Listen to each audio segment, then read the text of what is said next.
One story has made a bit of a splash over the last few days in the UK drone world. A drone pilot from the Wirral has been fined for flying their drone illegally, both too far away from their position and too high. The details of the case show the pilot has been left with a court bill of several £1,000s. This video isn't really about the flight that got him in trouble or his case in particular, but more actually his reaction in terms of his interpretation of visual line of sight legislation and how I feel it got him into trouble. When you first look at it, visual line of sight seems to be subjective. You're left with the feeling that there is a good amount of variance in terms of how far you can fly. That the point is almost one that you could argue. This is in direct contrast to, let's say, motoring law and the speed that you can drive at. Removing all of the safety and weather issues and factors for a moment, on UK motorways you can legally drive your car at a limit of 70 miles per hour. If you're driving safely below this speed, you know that you're not going to get a speeding ticket. Go to court and argue that you were not actually speeding when you drove at 110 miles per hour, and we all know the likely outcome. Now, take this across to drones, and the legislation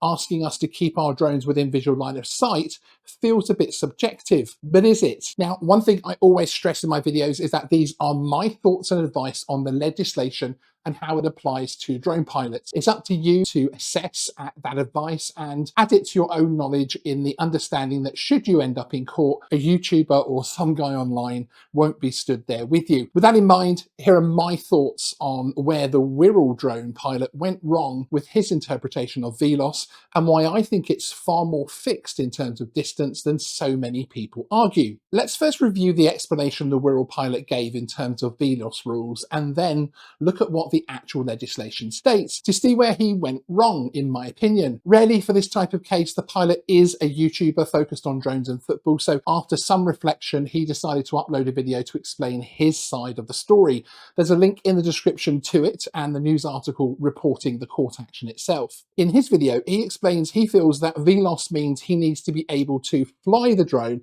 back to his position without colliding with anything. He gave further information that he will usually fly the drone backwards on the same precise path to ensure that this can happen. To me, this felt like he was discussing something I hear others talking about and getting confused about, and that is clear line of sight. So nothing between you and the drone, even if that means that you cannot see the drone itself clearly in the sky. This is objectively wrong in terms of interpreting the legislation itself. It states visual line of sight operation, VLOS, means a type of UAS operation in which the remote pilot is able to maintain continuous, unaided visual contact with the unmanned aircraft, allowing the remote pilot to control the flight of the unmanned aircraft in relation to other aircraft, people and obstacles for the purposes of avoiding collisions. This is different, certainly, to what the Wirral pilot explains as his own interpretation of the rules, but there is an essential element here that many people are missing. This is not a paragraph of text for everyone to argue over in terms of meaning. It is the legislation that will be applied by the police and ultimately the courts to enforce the law. To do this, the judge will apply what they see as a reasonable person, an average person layer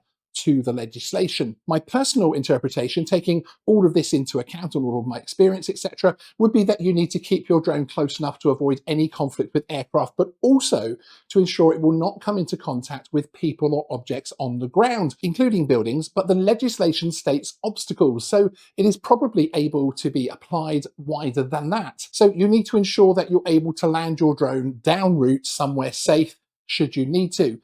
That really does start to restrict how far you can fly. Drones have also changed a lot in the last few years. Not long ago, the thought that many, if not all, drones would flown in the UK would be a sub 1 kilogram drone like this, or even a sub 250 gram drone. It would have been assumed that you're actually talking about toys, not the competent drones that we fly now with these excellent camera capabilities that they have. That really did change VLOS in a big way. Before smaller drones were the norm, the UK CAA would give the general advice that 500 meters was the limit they felt was within VLOS depending on the drone size. This was actually a figure created for the specific category and still gets used in some authorizations, But for the open category, where recreational pilots fly, it does not apply, even though many people still quote it. Another part of avoiding collision I feel many misunderstand with VLOS is hearing approaching aircraft like helicopters and other low-flying aircraft. It isn't just about what you can hear where you are stood. You need to take into account that your drone is X meters away from you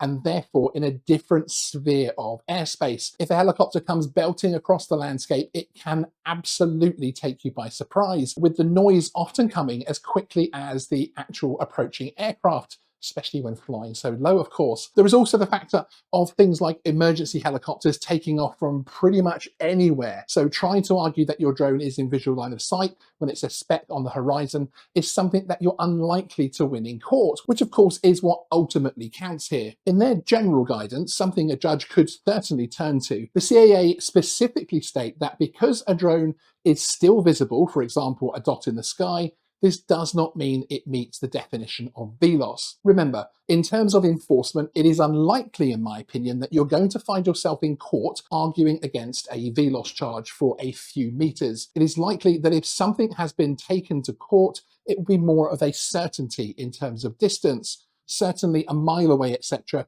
would likely get you time in court if pursued. This is a good time to remind you that we have a specific video breaking down the real-world implementation of visual line of sight for flying all of these different types of drones, including my own VLOS traffic light system. There is a link in the description below to that. It is why I'm keen to focus on the part of VLOS that we're talking about here surrounding this story, rather than simply repeating that video. So really, you need to change your internal defense from how far you feel that you can justify a drone is within VLOS to be focused more on what a court would feel a reasonable or average person would see VLOS as, for the size of drone that you're flying. Where I think the rural drone pilot's interpretation of VLOS went wrong is that he saw it more as a clear line of sight rather than the legislation stating visual line of sight. He clearly felt strongly about it as he presented a defence based on that in court. An extreme version of this would be Mark Brett Goomer, who took a famous photo of the Earth's longest sight line of 275 miles, all the way from the Pyrenees to the Alps. Now, I'm not suggesting anyone thinks that that would be legal for a drone. Imagine the antennas on the controller for a start, but it takes the clear line of sight argument to the extreme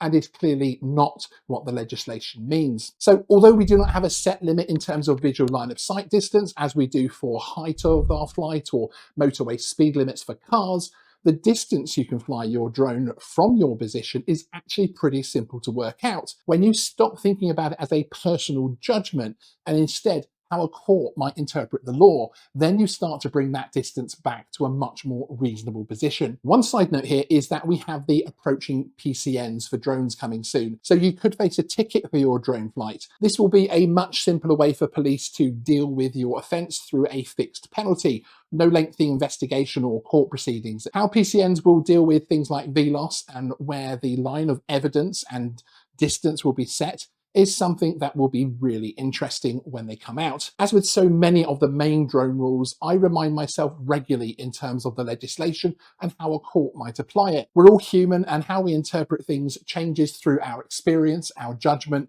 and what we read and watch on the topic on a daily basis. So I think it's important to keep reminding ourselves, don't let internet law or overconfidence end up costing you thousands of pounds. Sean out.